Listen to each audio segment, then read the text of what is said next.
All right, good evening, everyone, and welcome to the Wednesday, October 1st, 2025 meeting of the Southborough Historical Commission. I'm the chair, Kevin Miller, joined by Vice Chair Annie Pfaff, members Grant Farrington, Michelle Hoganson, and Dan Blanchard, and we are going to get right to it. Um, the first thing we have on our agenda is activity pursuant to a demolition delay application at 2 Chestnut Hill Road.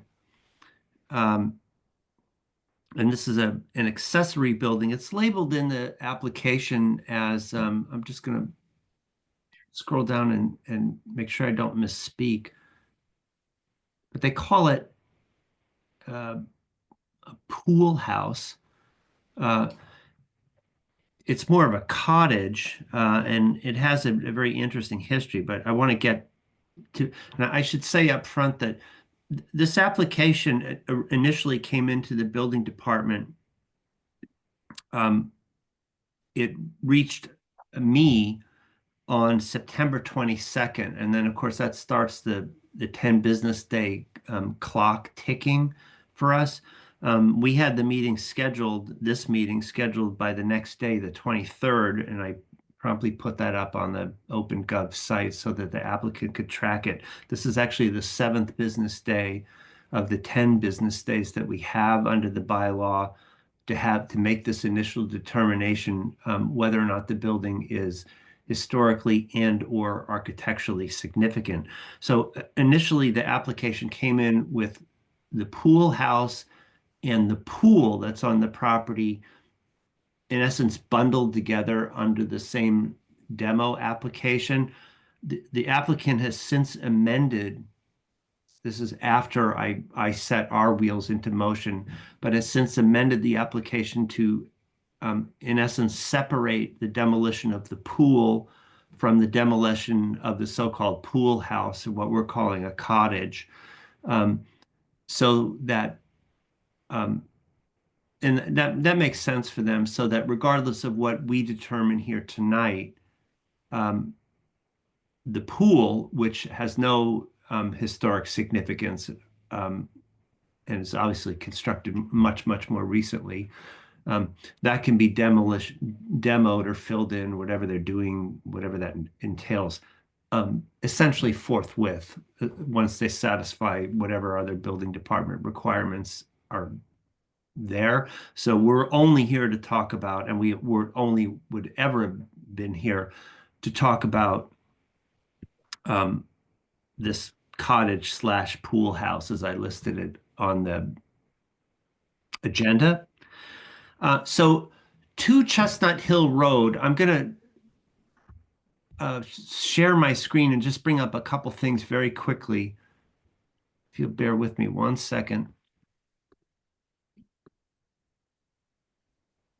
Has pretty extensive coverage in the Macris.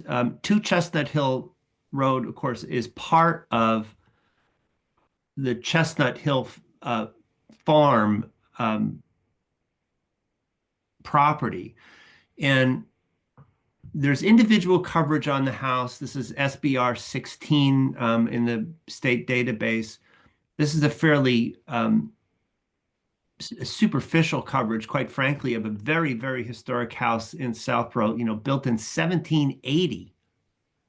And no circa, no R with this. We know the date.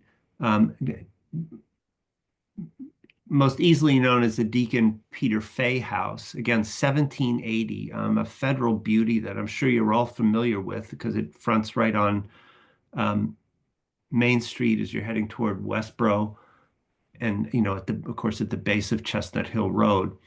But the coverage of the house itself is just this older handwritten document with a typed cover sheet. The more interesting and extensive coverage of the house appears in the Macris coverage on Chestnut Hill Farm. And, one of the interesting things about this coverage is right in the first line when, it says that Chestnut Hill Farm encompasses not only the largest historic farm landscape visible from any road in Southborough, but also includes two well-preserved 18th century farmhouses.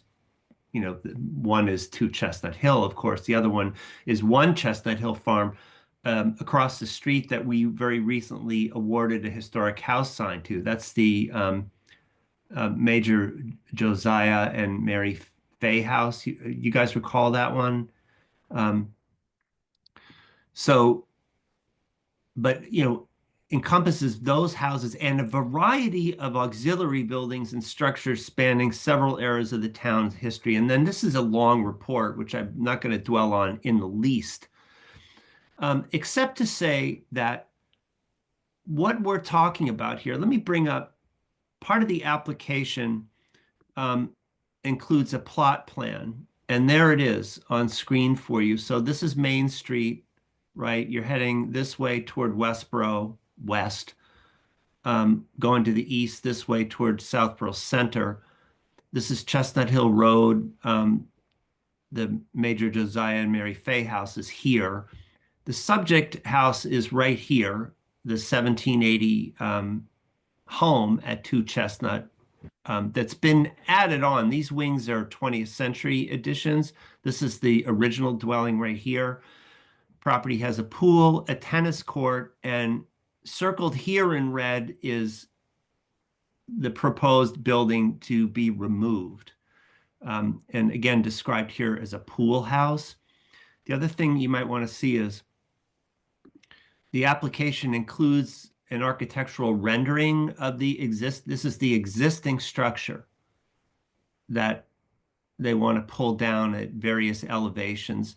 There's this porch that's facing off toward the north, essentially. Like if you drive up Chestnut Hill Road, you're going past the side of the building and you can see the porch off the back. It has a chimney, but that's essentially what it looks like. And I'm not sure I can successfully trying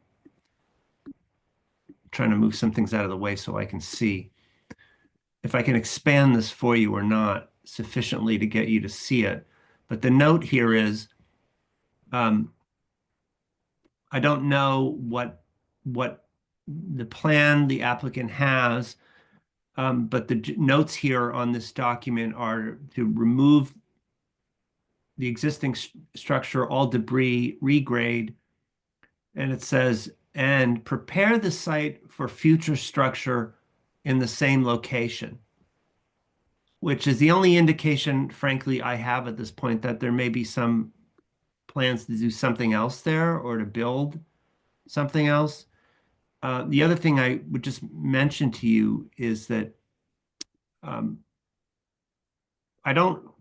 this is a property that it's a little bit difficult to see from the road.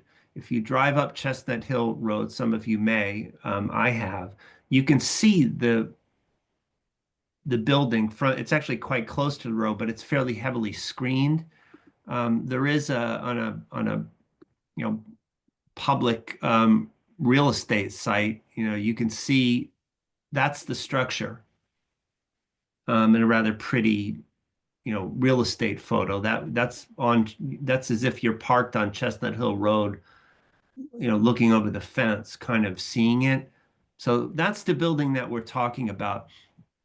I will just mention to you that in the Macris area report, unlike a recent case that we had, this is one where the outbuilding is actually recorded and has its own entry in the Macris. It's SBR, that's the Southborough designation, SBR 379.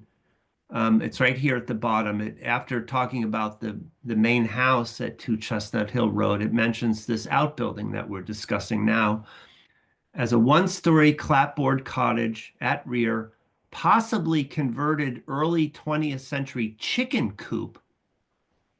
3-bay facade faces east with 8/12 windows, paneled door and pilastered surround, open porch on northeast end under gable hood. And that's the extent of the description, but it does have its own, again, entry and number in the Macros database. The other thing I found interesting was that if you look at the Macros maps, there's the entirety of the Chestnut Hill Farm District. This is Main Street. This is the road, Chestnut Hill Road, going up like this, right, toward the Dairy Farm Lane, and how it comes back out by Northborough Road. Circled here is the subject structure. So, and I'd also point out to you that if you pull up the SBR 379 entry that's devoted, there is no coverage. It's one of those situations where they refer you to the area report. It's what SBRM, the Chestnut Hill Farm Report. But they do note on a covering page, they say that this pool house cottage was built R 1920, right? And that means range. And so that's sometimes a little broader than the circa. But yet in the Macros maps, you see it right here, they have constructed 1920. So without belaboring it, that's about all I have of significance for you on this at this point. But again, we do have, it is listed in the Macros. They give a either exactly 1920 or range 1920. We have some notion of what it might have been. And the other thing I would say is, if you look at the individual report on the SBR 379, the covering sheet describes this property as astylistic, which I thought was an amusing kind of way for them to put it. And what they mean by that in this case is that there is with this cottage, it's not like a Greek revival with very distinct characteristics, right? Just because it's described as astylistic, or sometimes you see in the Macros it'll say no style, doesn't mean that it utterly devoid necessarily of architectural significance. Often, referring to something as no style or astylistic means it's a vernacular building, which has its own significance and story to tell. So again, what we're here to do under the DDBL tonight is simply to determine whether or not we believe, under the Secretary of Interior standards for historic buildings, which we've all reviewed and I've sent to you folks in the past, whether or not this building has historical and or architectural significance. If it does, you vote. If you think it does, you vote yes. If the majority carries that, then it triggers the requirement for a public hearing within 45 business days. If we decide as a group that it is not historically and or architecturally significant, the owner can move forward on whatever timetable they like, and subject to for any further requirements of the building inspector. So everyone's clear on that, right? So we just want to open the floor to anybody that has thoughts on this. To me, I don't want to prejudice. I know everybody thinks independently, so I don't worry too much about it. But this is a case where we do have a notion of when it was built. This is a highly, highly important property in town, in a highly, highly larger area of Chestnut Hill Farm. I think it has enormous significance. Historically, I haven't seen it close up. So, architecturally, I'm open on that, but I think the historical importance of this building is pretty clearly established in the documentation that we have, and I would be interested in finding out more, but happy to hear. Grant, you seem like you. Yeah, Kevin, I'm in the same camp as you. You pretty much said everything I wanted to say.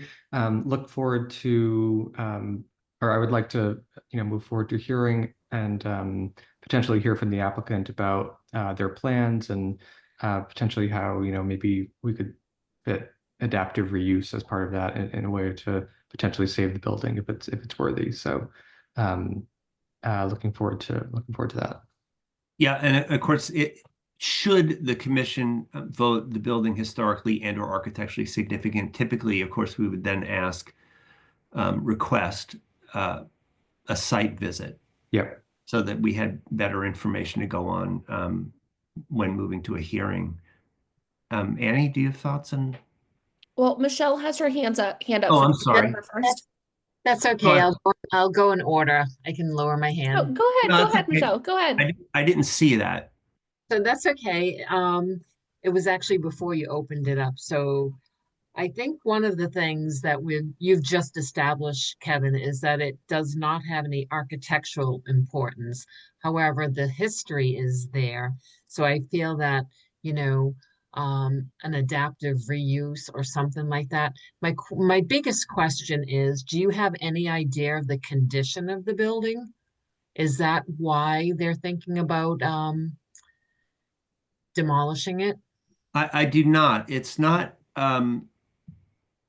detailed in the application that I've reviewed in the OpenGov system, which is I showed you on screen the only two documents of any significance. The rest of the stuff was just, insurance certificates and workman's comp, that kind of stuff. So I don't know. I can say that again on publicly available real estate websites, it looks adorable. It does. But that's years ago, and who Mhm. knows? I don't know. Yeah. So this is why I hung my hat on the historic significance, Mhm. apparent historic significance of the property. Annie, did you have? Yep, I would just say I agree with what you, Kevin, and Grant have shared. I think it's really apparent that this has historical significance. So I would be voting that that it has the significance to move on to the next step in the process of a public hearing, and hopefully a site visit so we can see it in person before then. And likewise would like to hear from the applicant on just some more detail on the project and the plans that they have in place. Right. And I will say, of course, that um, I forthwith back on the 23rd did enter all the information about this meeting tonight into that. So they, are presumably aware of it and just, didn't want to attend, which is fine. Dan, did you have a thought on this? I mean, nothing that has not already been stated. This is the tricky thing with historic properties. And when you inherit buildings like this, right, that's part of the stewardship that comes with owning the property. Right. Yeah, So, you guys may recall that we dealt actually with a couple of the sheds on the portion of the Chestnut Hill Farm property that's owned by the trustees. and those were not demolished. Right. That's right. And they were in far worse shape. Yeah, I rode by them the other day and they're looking pretty good. I think that, there's been some remedial work done there. So, Yeah. Well, that said, what we would need is a motion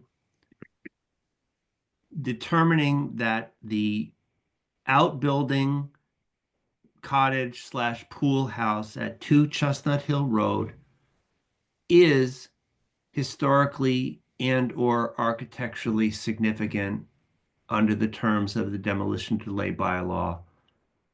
Is So moved. That's it. So moved. Okay, thank you. Grant has made the motion. Second, Second by Annie. Roll call vote. Annie, yes. Grant, Yes. Michelle, Yes, Dan. Oh, you got to unmute. Yes, Thank you. Miller is aye. So 5-0. We have determined it, the structure historically and or architecturally significant. I will notify the building department.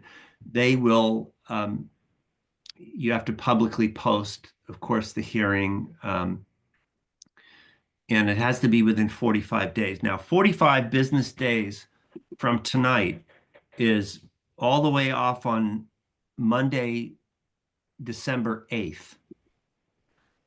We are in October now. I don't know. I know that the building department often needs time to get the notice actually appropriately posted. They have to print it in a newspaper and so on. So I was looking, and we'll need the time to, if the homeowner is amenable to a site visit, time to work that out. So I was looking somewhere in the neighborhood of late October or early November to try to do this. I don't think we need to push it. You get late in November, you're talking about Thanksgiving, you're Mhm. getting into December. I don't want to do it that close. So I was, and this is by way of scheduling another meeting, by the way. We have, as you know, we had a meeting scheduled for October 15th, which I propose that we sack right now. Mhm. So this would be in lieu of that October 15th meeting. It makes Could sense. we do it on October 15th, considering we've had that date circled? Or would a different date be better now? Yeah, personally, Annie, I think that might be cutting it too close with the Okay. notification, because Sure. Yeah. I've had experience with that, them getting it in the paper and stuff, taking a little bit Yeah, of yeah, time. yeah. Okay.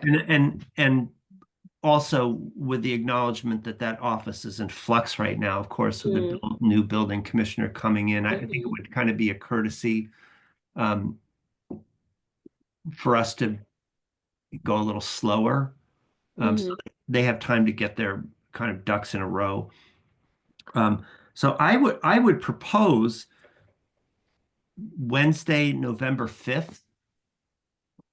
Would that work for people? It's just a little over a month, but then it gives I'm not sure when the new building commissioner is coming in. I think in mid-October.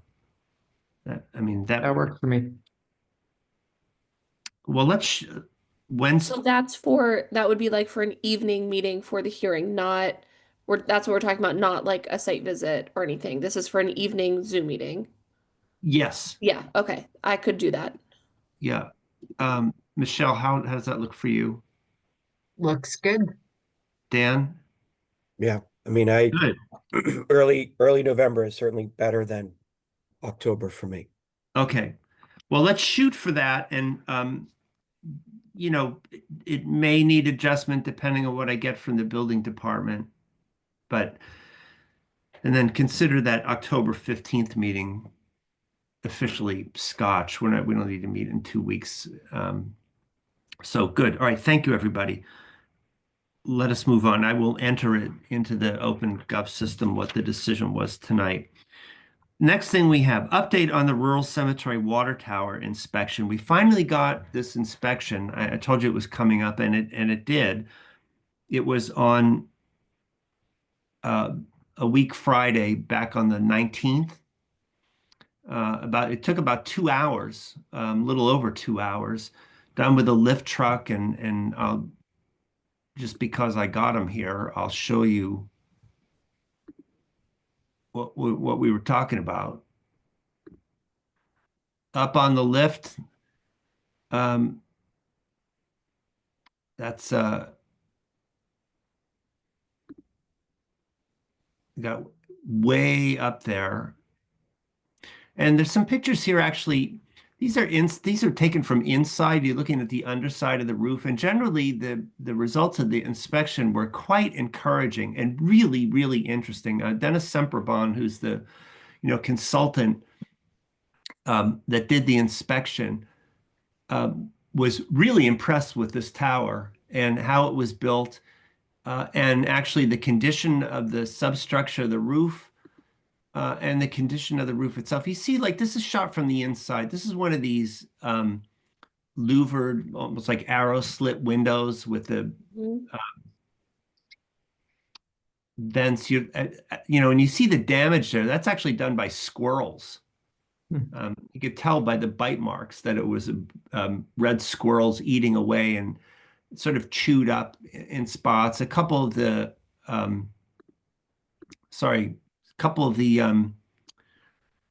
sills are missing. That's Wendy's way up at the top taking some photos. But in general, the tower is in very good shape. He feels that there's at most only 2 coats of paint on this original woodwork in terms of like the exposed rafter tails, the wood itself is held up remarkably. We should be able to tell exactly what the original paint color was.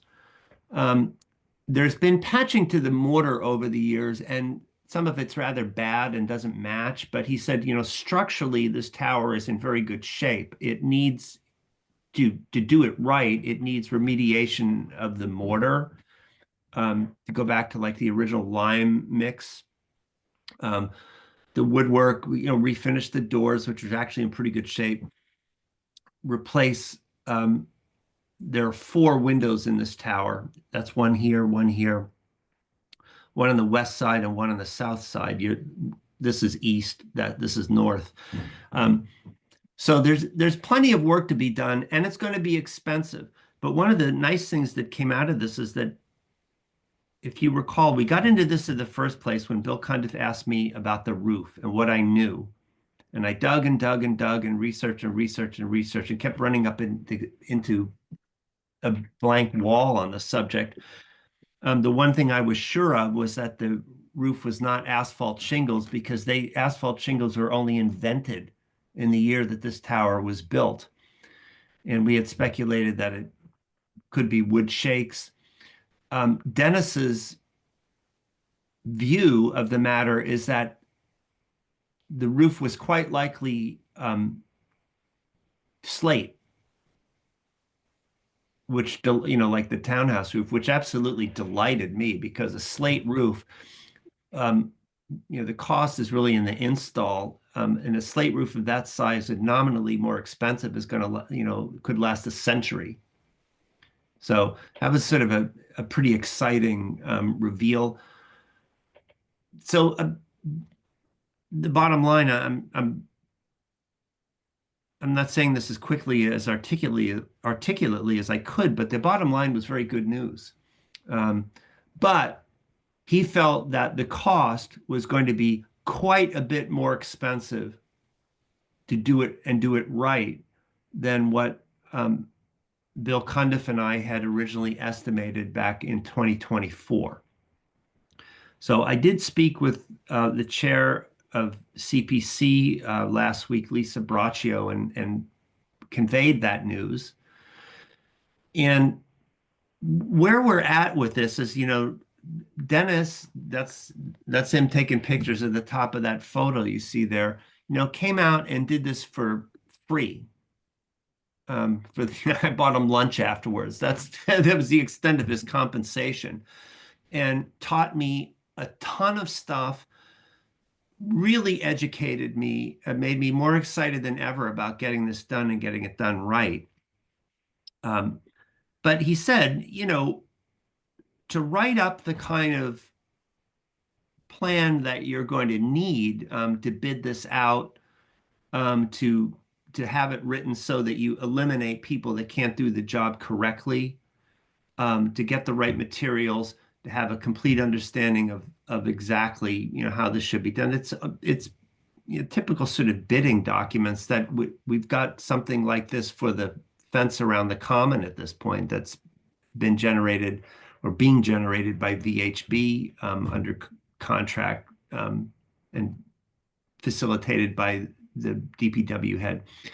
To do this, you know, there are limits to how much he can do for free. And so, you know, I talked to the CPC chair about, well, you know, we have a tiny, tiny budget. I can't do the CPC application process justice and accuracy without money for a report, but I can't get money for a report without CPC money because we don't have it ourselves. You know what I mean? It's one of these. So Lisa had some suggestions on that score, which I will hold. But the bottom line is I need to come up with some money to get the kind of report so this is done right and so that we're not spitballing it. I did talk to Dennis again today, actually, for an extended period. And what he wants to do now is get his mason and his roofer back out here and have them look at it as well. That wouldn't involve, you know, a lift truck or anything like that. And my thanks to Chris Leroy at DPW, who really DPW doesn't own that truck that you saw in those pictures. They had to rent it, and they did for us and dragged it down here from Marlboro and set it up. And another Chris in the department ran the truck for us. And so it was a really nice day. We had nice weather and it came out great. Like I said, learned a lot.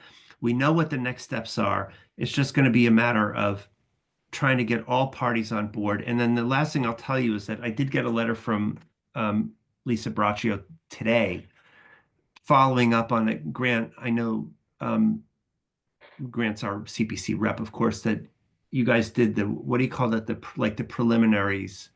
Yeah, the technical review is what we call it. Technical review, a week or two ago. And so Lisa's letter to me today was a follow-up about the technical review. And she has a long series of questions that, you know, she indicated you folks have, some of which I can answer right now and some of which I cannot, because I need more information from Dennis and about the money. So it's a little bit of I would describe it as a kind of Jenga. I'm trying to put pieces in and pull them out and not topple things over and get everybody on board and get the money to do this.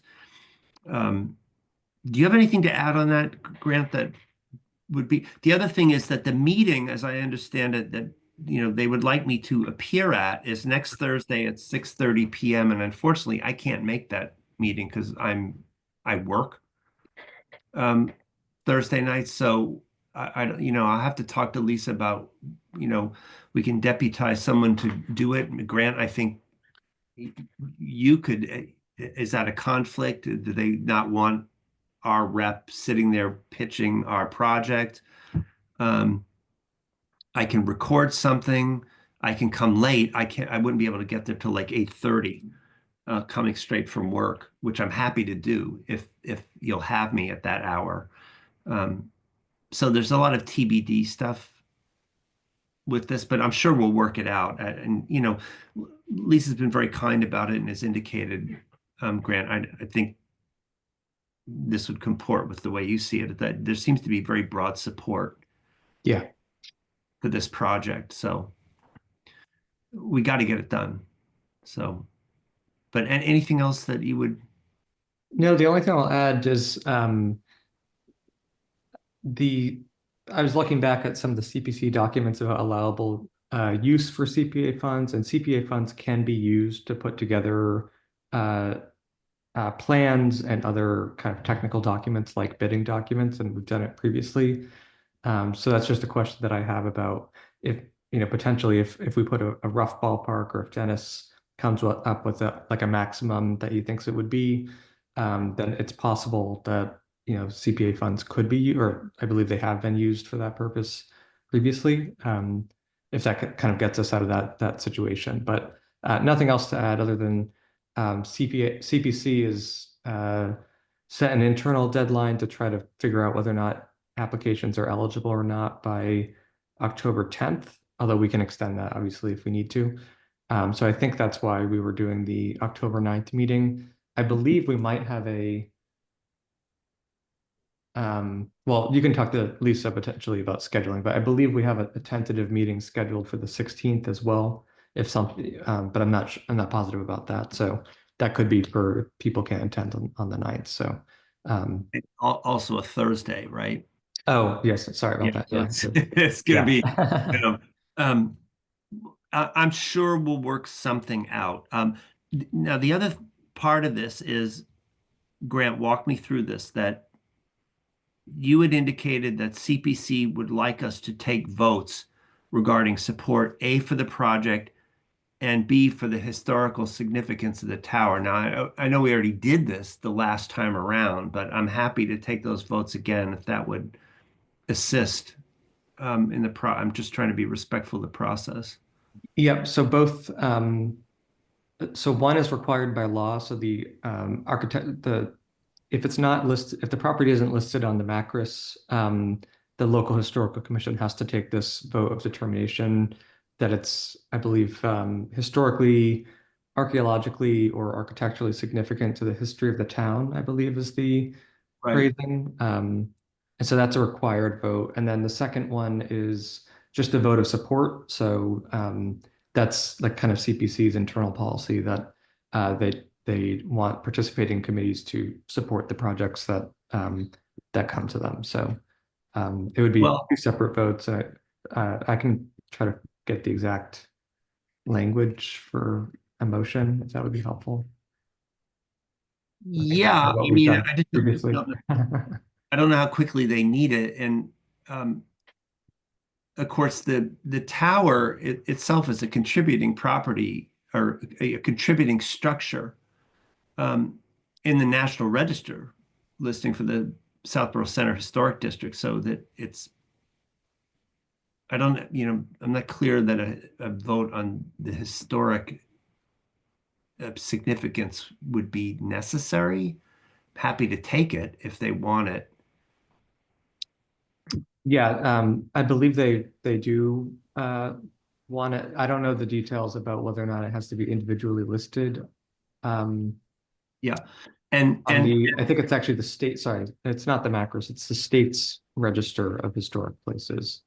well, it is But which is on the MACRIS, the database captures that, right? So right. The tower, it has its own MACRIS entry. It's SBR 948.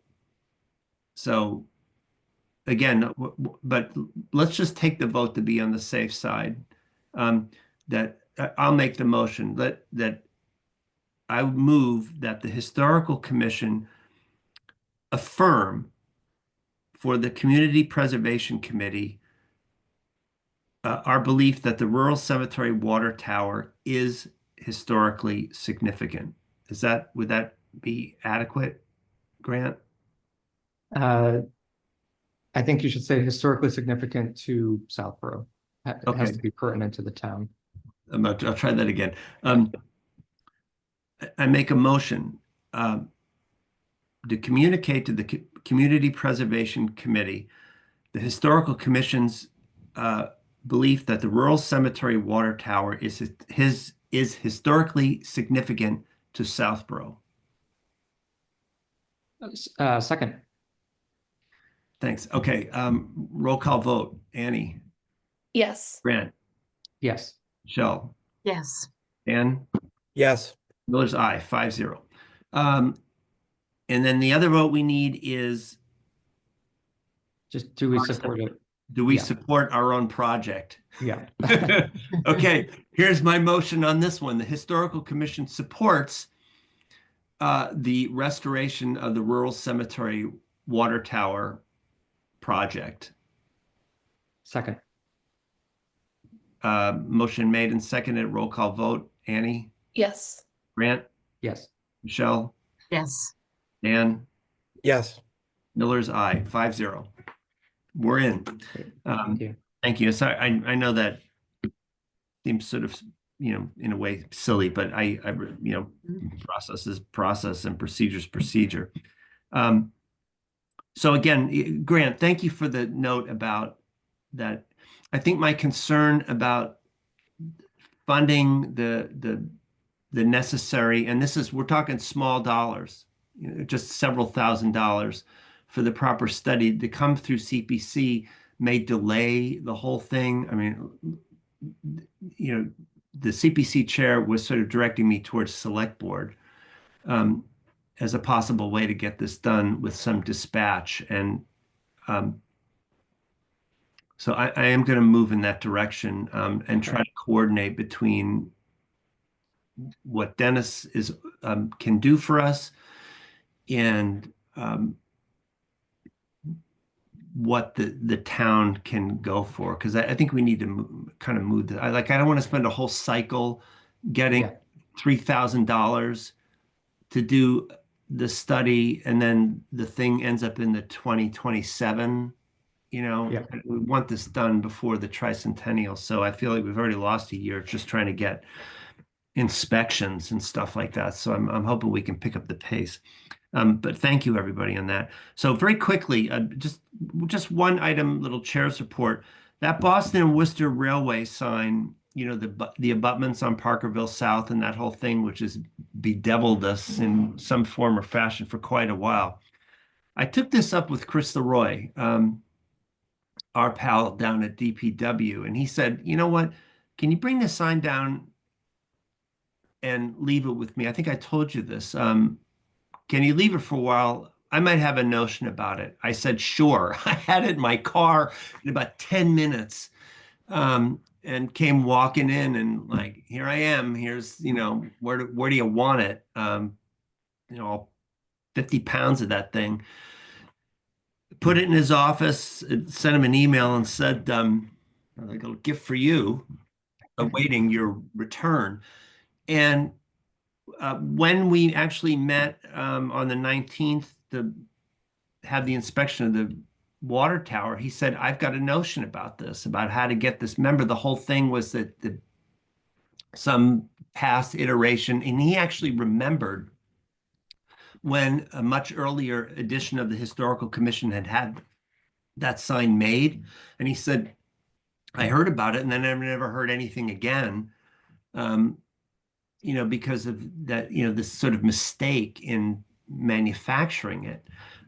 Anyway, he has what I regard as a brilliant idea about how to get it mounted and how to do it pretty cheaply, like really cheaply, but securely. And again, the back of this doesn't have to be super attractive because it's going to be almost right up against the abutments. So no one's going to be looking at it from behind. You know how like our National Register signs have to look good from both sides because, the back side is, quite visible, even though it's blank. In this case, that won't be the case. So Chris has an idea. I let him know that I love it.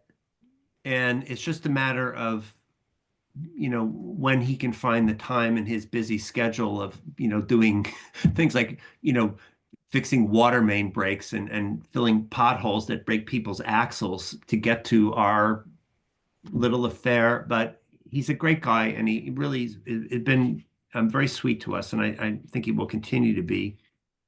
And we're going to get the sign up pretty soon. So good news. That's great. Yeah.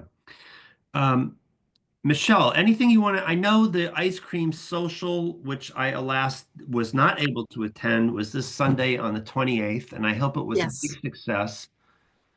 There was a lot of leftover ice cream. You could have indulged, but we did have a fair amount of people attend, and of course not as many as we had hoped, but it was a success. We did get some people to sign up for the committee, and not committee, but for subcommittees there. And we also, I think, sold 1 or 2 bricks. So we did get some interest, and it wasn't, like I said, it wasn't as populated as we had hoped. There was the Finn Family Fun Fest in competition, but we decided that we had to get it done just because of the rain date, and we had a vendor holding the ice cream for that time, so we just needed to go forward with the date. So Right. That's right. Just- You had pushed it off, right, a week because of rain on the it 21st. rained, yes. Unfortunately, it was the only day in the month that rained, so it was pushed, and then we just decided that we couldn't really wait that much longer because the vendor was holding 5 tubs of ice cream, which I have to tell you, we have to promote that little business down at Sperry's, and he was very accommodating and very helpful for us, a great resource. That's the one with the young high school guy that's Yes, right. yes, Yeah, yes. I saw that in the blog. Honor Lester. Yeah, Yeah, good, good. Well, so it's going well. it's going well. Good. Anything else that we need to know? On about Tricentennial. Tricentennial. Oh, yes.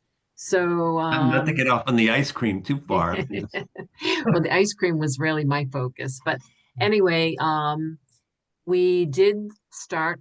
I don't know if I had told you or where we left off, but we did have 3 interviews, oral histories.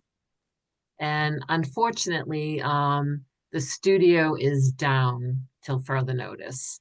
We do have a list of candidates that want to speak, and I feel that it was successful, and I'm just waiting for Terry Underwood to get back to me to find out when the technical problems will be solved.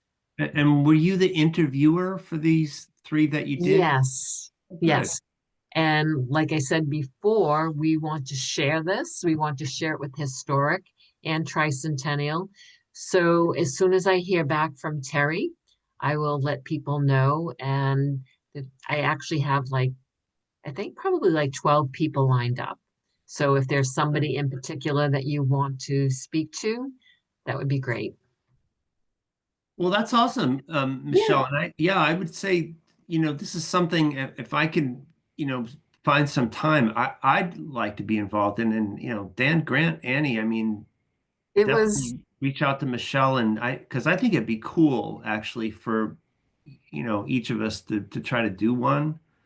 It was really interesting to listen to these people. And, we have sort of a script, and it was just really interesting to hear their experiences about growing up in Southborough. Yeah. How times have changed. I'll bet. And, when Kelly sort of brought this idea Mhm. forward initially, she had also coupled it to trying to get photos from people. Have you had discussions about that? Yes, we have. So I think that I sent you some, I spent some time on the Massachusetts database downloading photos from.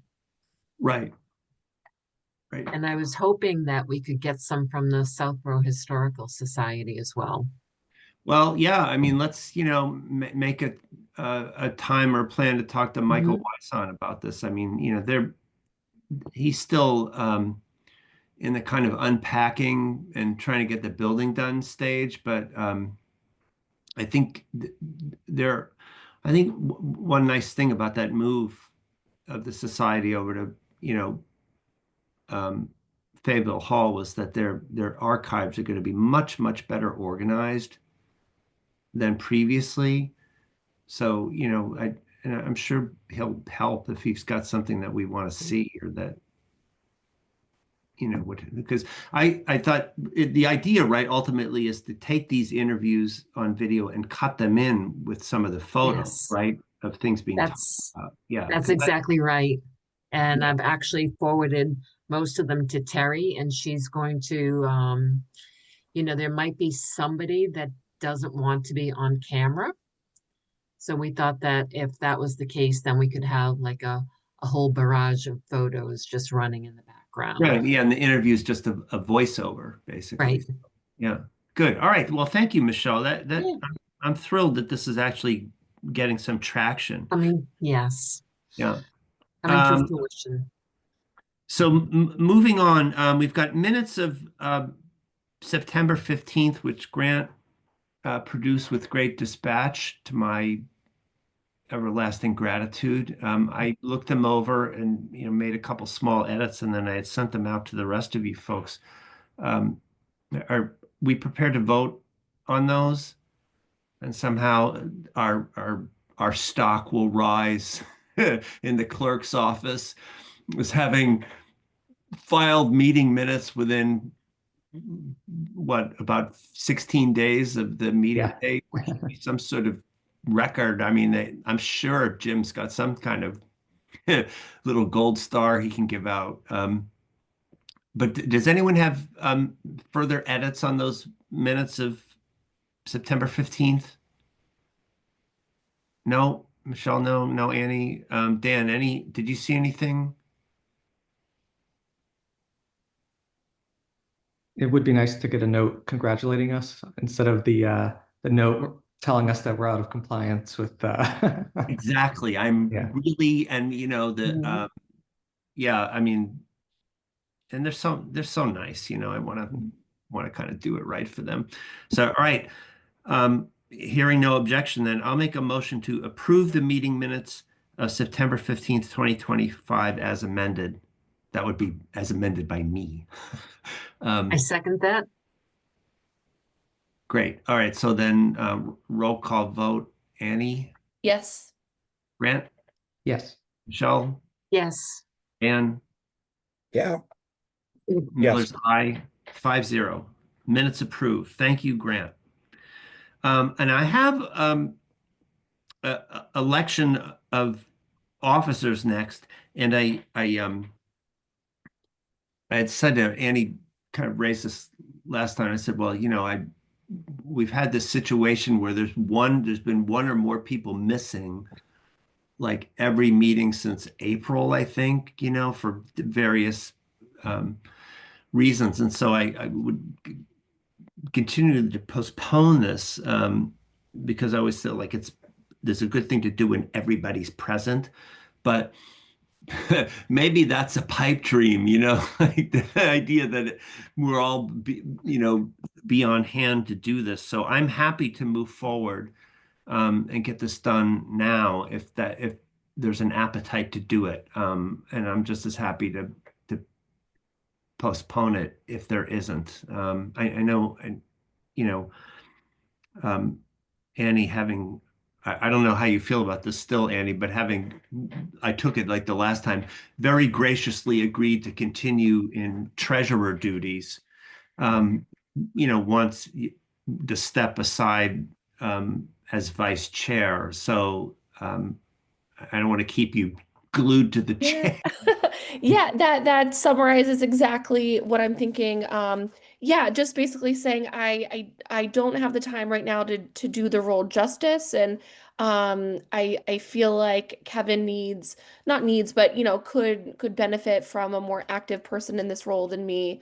And just if anyone else is inclined to step up, very, very happy to turn over the reins to someone else for vice chair.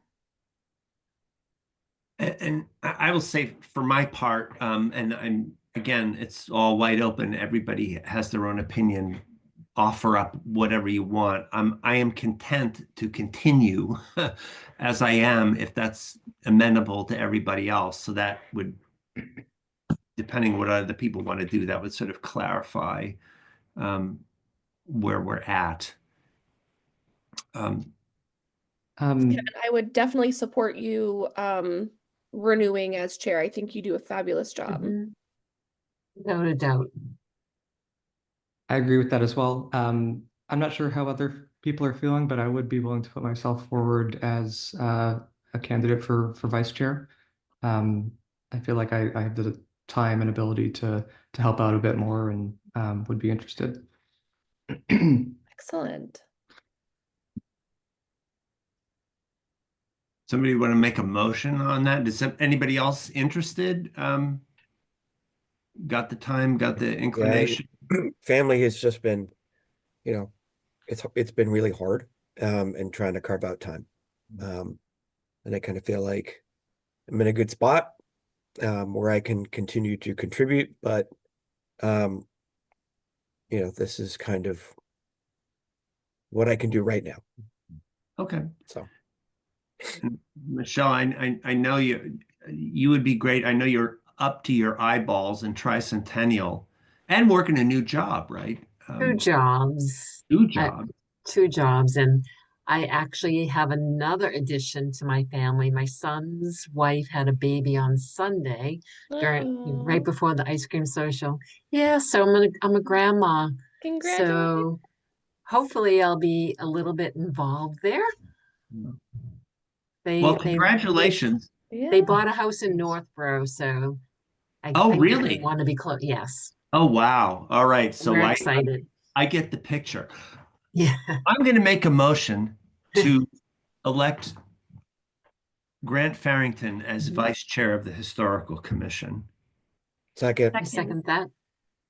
Lovely. Dan got in on the seconding. Mhm. So a motion made and seconded. Roll call vote. Annie, Yes. Grant, Yes. Michelle, Yes. Dan, yes. Miller's aye. 5-0. Grant, congratulations. You are now the vice chair of the Historical Commission. Thank you. And we should do the chair, if you don't mind, so it's formal, I think, right? Mhm. Mhm. I make a motion to nominate Kevin Miller as chair of the Historical Commission. Second. Second, Great. So Grant made the motion. Was it Annie seconded? yeah. Roll call. Okay, roll call vote. Annie, Yes. Grant, Yes. Michelle, Yes. Ann, Yes. Miller. I'll vote for myself. So 5-0. Thank you, everybody. I appreciate the continued support. And I don't take it for granted or lightly in any way. And let's also, so we're official on this, and make a motion to appoint Annie Pfaff as treasurer of the Historical Commission. Second. Okay, so motion made by the chair, seconded by the vice chair. Roll call vote. Annie, Yes. Grant, Yes. Michelle, Yes. Dan, Yes. Miller's aye. 5-0. Annie, you can't get away totally. That's all right. Happy to do it. It's not like I'm there's a million invoices a month, so we're good. very grateful. This is great. And I'm glad to get that taken care of. I have no other business to bring up, except I will say that this year it's been a somewhat frustrating because there's so many things hanging fire. The tower, that bedeviling railway sign, the veterans graves issue with the OBG and the conditions there, trying to push the common fencing project, which is making some progress, but it's also the administrative in the background kind of thing. There's nothing to see. But I do want to really try to push this, maybe as some of the smoke clears, and hopefully we can get this water tower thing in process with the CPC, then really turn to that veterans graves issue in the OBG and try to find the solution for that. And I was down there a week or so ago, just pacing around for 45 minutes, looking at spots and what about this, what about that, how is this going to work? And so any of you that have continue, Michelle sent me a few ideas, and anyone that has continuing notions on that, I would really love to hear it. We want to find a way forward on that. And then the last thing is Annie's excellent suggestion to push the house sign program. Mm. We need to find a way. And also, I think at our next meeting, the other thing, and this is just sort of by way of preview, is I'd like to start to talk about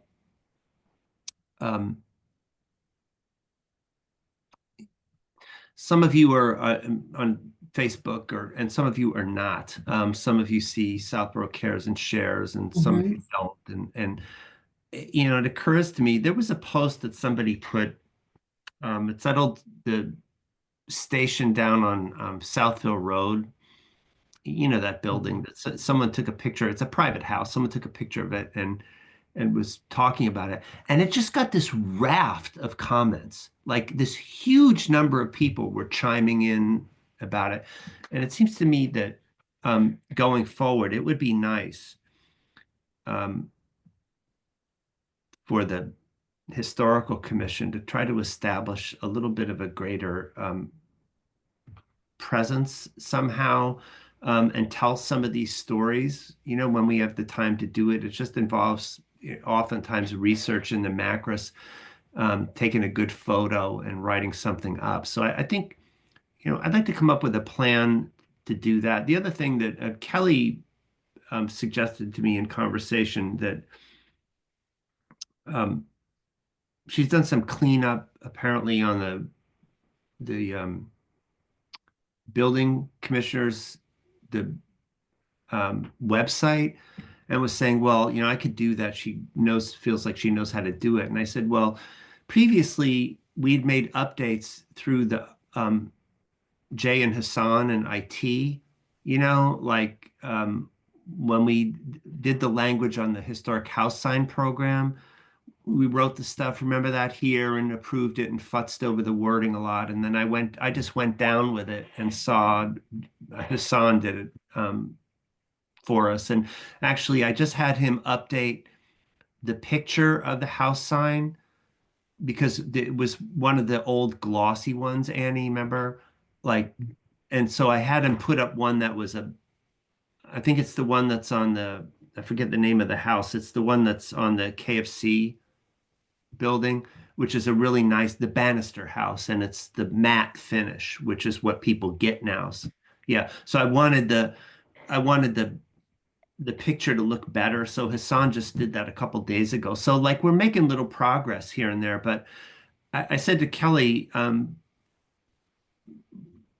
wait, and let's talk about this at our next meeting, because we need to have more documentation up there, and I think we could do a lot more there as well, in a kind of a public facing way to both generate interest in the house sign program and just to tell some of the stories that we know. We do all this work, let's say even a lot of people in town understand Chestnut Hill Farm pretty well, but I still have a feeling there's stories to tell. This is like the whole thing I went through with the water tower, when I started talking to people in town that nobody knew what it was,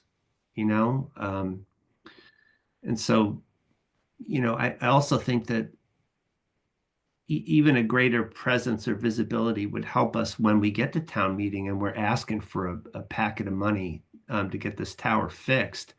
It's going to help. I felt it was pretty successful when I'm trying to explain a town meeting real quick so that the moderator doesn't get on my case, why that fence is important and there's a history there. But we could get a head start, possibly telling some of those stories, getting them out there a little bit better, even if, on the blog or something. So that's a thought, and maybe we'll bring that up when we meet in early November. So I'm going to shoot for that November 5th date again for the hearing, and we'll have a larger agenda to take up stuff. But meanwhile, it's just barely 8:04, and we can entertain a motion to adjourn. So moved. Second. Thank you. Moved by Grant, seconded by Annie. Roll call vote. Annie? Yes. Grant? Yes. Michelle? Yes. And Yes. Miller's aye, 5-0 to adjourn. Thank you very much, everybody. Great to see you all, and have a lovely October. And I will be in touch with regard to a site visit if we Thank can you, get one. Kevin. Right? Yeah. Take Right. care, Thank you. everybody. Congratulations, Grant, Mr. Vice Chair. Thank you. Appreciate that. Talk to you anon. See ya. See you. Bye-bye. Right.